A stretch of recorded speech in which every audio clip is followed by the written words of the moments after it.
à la rencontre de notre docteur généraliste. Bonjour, je suis docteur Assi Pousse Kwasi, médecin généraliste à l'hôpital général de Grand Bassam. D'abord mon père qui m'a demandé de faire la médecine. Et puis j'étais aussi passionnée par tout ce qui était sciences de la vie et de la terre quand j'étais encore au lycée. Les grands défis, on dira déjà la première année, le tronc commun, qui était vraiment difficile.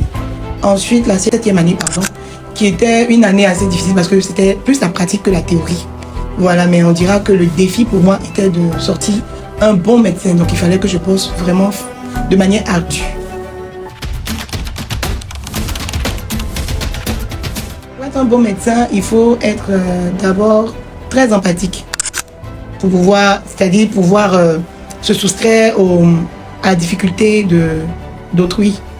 Il faut être assez professionnel. Il faut aussi être pragmatique pour pouvoir gérer les urgences de manière prompte. Voilà. Je pense qu'il y a d'autres qualités, mais c'est déjà les premières à avoir. Je dirais déjà à mes jeunes frères d'être assidus, ponctuels, vraiment minutieux dans tout ce qu'ils font. Et surtout au niveau des études.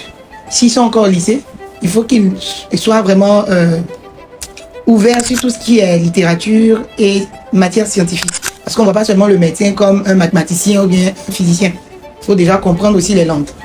Il faut être quelqu'un qui bosse vraiment dur.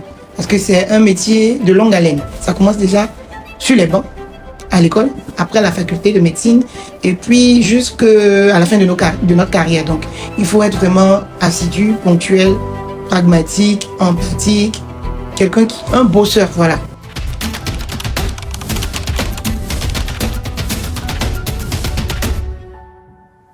Bon, déjà, pour être médecin, il faut faire minimum 7 à 8 années d'études à la faculté de médecine. Et pour pouvoir embrasser la carrière de professeur, une fois que l'étudiant en médecine est arrivé en 5e année, il a la possibilité de passer le concours d'internat. Après le concours d'internat, il va quand même faire 3-4 ans. Il va passer le concours d'assistanat. Il va également faire encore des années. Il sera proposé en maîtrise d'assistanat. Après, proposé au CAMES pour être professeur d'abord agrégé. Et ensuite, professeur titulaire. Voilà. Mais celui qui est médecin généraliste tout court, lui, il ne passe pas le concours d'internat. Il continue ses années jusqu'à terminer à la 8e année pour soutenir sa thèse de doctorat en médecine.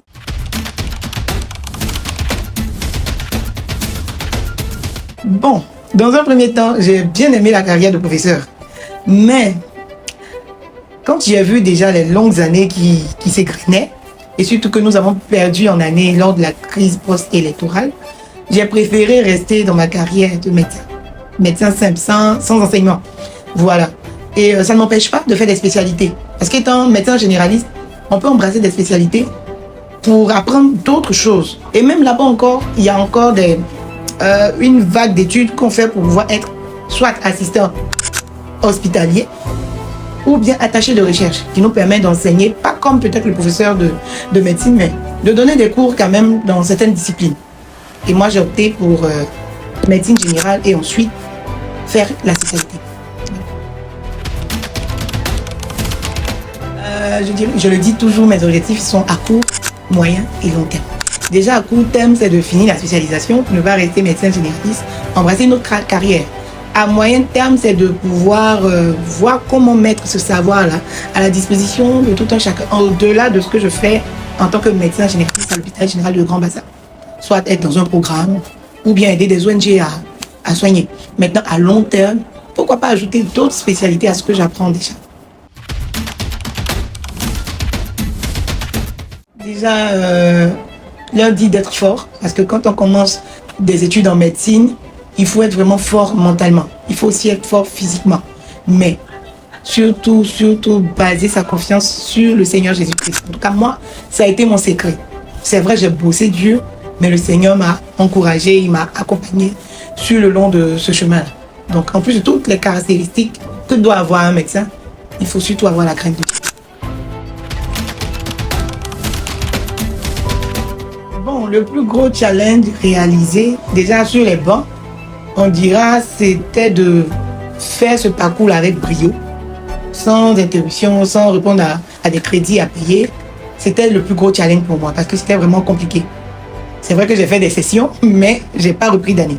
Maintenant, à l'avenir, le plus gros challenge pour moi, c'est de pouvoir allier une vie familiale, parce que c'est surtout pour ça que je n'ai pas fait l'enseignement, une vie familiale, pouvoir gérer mon époux, mes enfants, et en même temps, la carrière de médecine, mais qui ne se limite pas à la médecine générale.